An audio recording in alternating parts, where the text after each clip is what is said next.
Imagine si le marché de l'emploi était autogéré par des ouvriers anarchistes. Haha, le MEDEF il ferait moins son malin. Et bah si on remonte un peu dans le temps, ça a été le cas.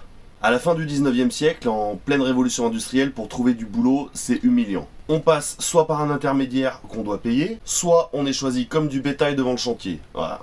C'est pas ouf. Alors, sous l'impulsion des mairies socialistes de l'époque, on n'est qu'une quinzaine d'années après la Commune. Donc les socialistes, c'est pas les droitards qui s'en réclament aujourd'hui. Donc, sous l'impulsion des socialistes, on ouvre la première bourse du travail à Paris le 3 février 1887. Ça commence comme un simple bureau de placement qui fait la jonction entre les ouvriers et les patrons. Mais assez rapidement, les syndicats ouvriers s'en emparent, avec dans le lot une très grande majorité d'anarcho-syndicalistes et de syndicalistes révolutionnaires. En vrai, il n'y a pas beaucoup plus de différence entre les deux qu'entre du noir clair et du noir foncé. Là-bas, on y trouve du boulot gratuitement et dignement.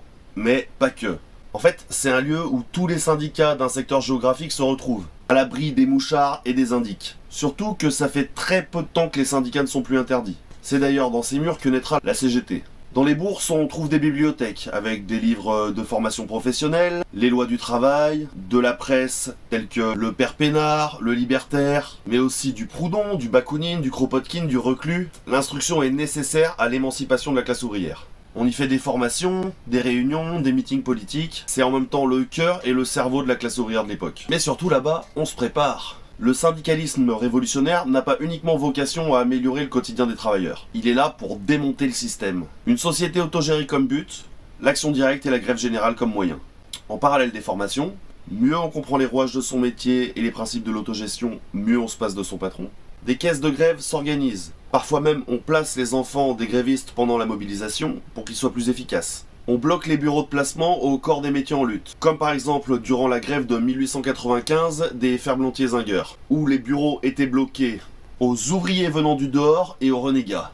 En même temps qu'on prépare la révolution, on prépare aussi le après. Bien qu'il existe une coordination nationale des bourses du travail, leur fonctionnement est horizontal et autogéré. On se méfie comme de la peste des partis politiques. Aussi, pour les décisions importantes, le conseil d'administration, constitué de représentants des différents syndicats qui changent très régulièrement, il s'occupe d'octroyer des mandats.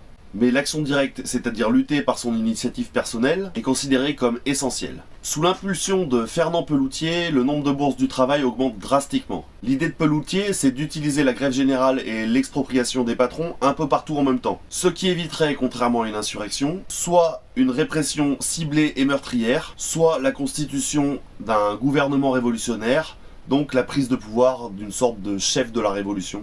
Finalement, la Première Guerre mondiale aura raison des bourses du travail. Les services d'entraide sont envoyés vers les mairies ou l'État sous l'impulsion des partis politiques, et une trop grande partie des syndicalistes actifs pendant la grande période des bourses ne reviendra jamais du front, ne pouvant donc pas transmettre ni l'expérience, ni les fonctionnements, ni les réflexions ayant vu le jour dans ces lieux.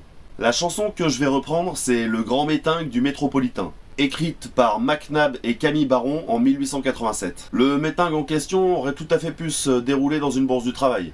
On y suit un poivreau qui part en meeting et qui finit en garde-à-vue après une bagarre avec un mouchard. Et il en est pas peu fier. Sur ce, je vous souhaite plein de révoltes. Allez, salut!